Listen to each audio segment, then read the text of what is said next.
Right, the video got cut off in the middle, so we're going to pick up where we left off. We just mentioned how by looking at Bechor Shor, we can understand Rashbam a little bit better. According to Bechor Shor, who was some sort of a student of Rashbam, he Paro wasn't concerned that he's going to lose slaves who are already enslaved.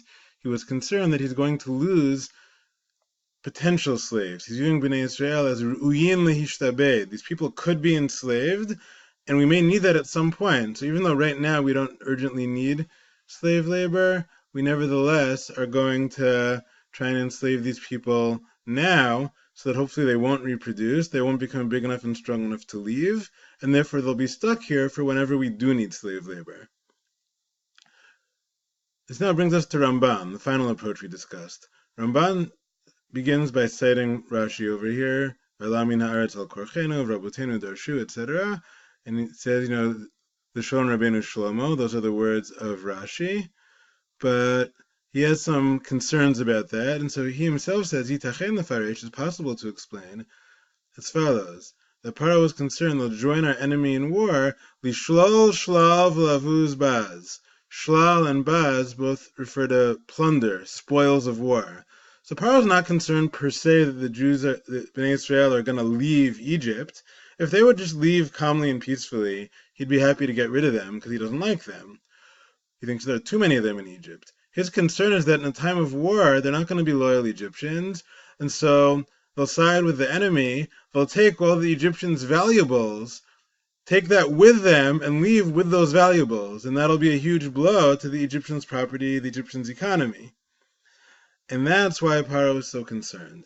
Now, there's a certain irony about this from Paro's perspective, in that it ends up not only do the Jews eventually leave, but it really blows up in his face, because when the Jews do leave, we know God had promised Abraham his kids would be slaves. When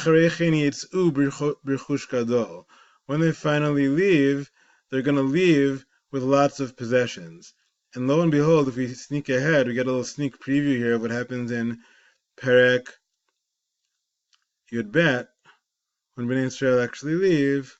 Oops, gotta scroll down a bit, it's pretty far into Perek Yud Bet. When Paro finally, it's a different Paro, because that original Paro of the slavery died.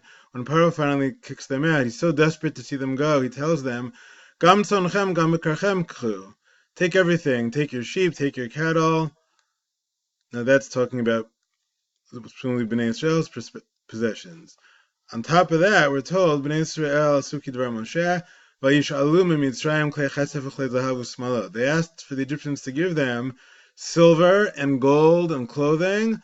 Hashem natan achenam b'nei Mitzrayim v'yashilum. Hashem gave Bnei Israel favor in the eyes of the Egyptians, and so they in fact either, there's a whole question if this means they gave them the stuff or they lent them the stuff.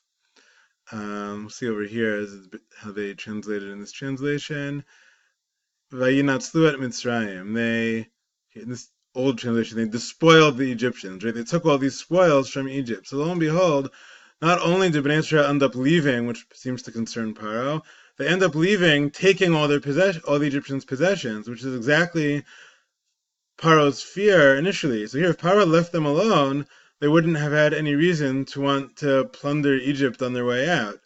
Since Paro was so paranoid about his Jewish conspiracy theories that these are bad citizens and they're going to want to plunder stuff, therefore he enslaved them, and therefore eventually the Jews feel entitled on their way out after decades and decades of working as slaves for no pay, to say, okay, now it's payback time, give us all your stuff. And the Egyptians are so desperate, God has them, the Bnei Israel, find favor in the Egyptians' eyes.